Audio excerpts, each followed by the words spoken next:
I'm Lucnajin Elgarnasi from GSMT 1D. Now, I'm going to answer the question, illustrate how contemporary science used the finding of the universe existence to substantiate the existence of God. Now, contemporary science sometimes supports the idea of God by studying the origin and nature of the universe. The Big Bang Theory shows that the universe began about 13.8 billion years ago. Because it had a beginning, some philosophers argue that it must have a cause outside space and time, which they interpret as God. Other idea is the fine-tuning of the universe.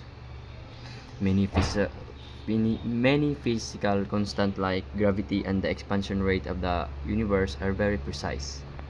If they were slightly different, life would not exist. This precision leads some scholars to believe the universe may have been designed by an intelligent creator. The order and laws of nature allow scientists to understand and predict events in the universe. Some philosophers believe that this order suggests a rational creator behind the universe. Next question is, how would you respond to and philosophically dispute the issue posed by the most prominent atheist of our day, Mr. Richard Dawkins, who created God? Now, the question, who created God, asked by Richard Dawkins, challenges the belief in a creator. Philosophically, this question assumes that God is like everything in the universe that needs a cause. However, classical philosophy explains that God is a necessary and internal being, not a created one, because a created God is not God at all. Everything in the universe is contingent, meaning it depends on something for its existence. Scientific ideas like the Big Bang Theory shows that the universe had a beginning, so it cannot be the cause of itself. Because of this, philosophers argue that there must be a first cause that started everything but was not itself created.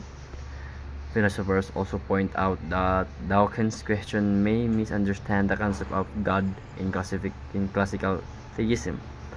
God is not described as a physical object or part of the universe, but as the foundation of existence itself. Therefore, the question of creation applies only in the things within time and space, not to the ultimate cause of time and space. The philosophical response to Dawkins' challenge is that God, as a necessary and eternal being, does not require a creator.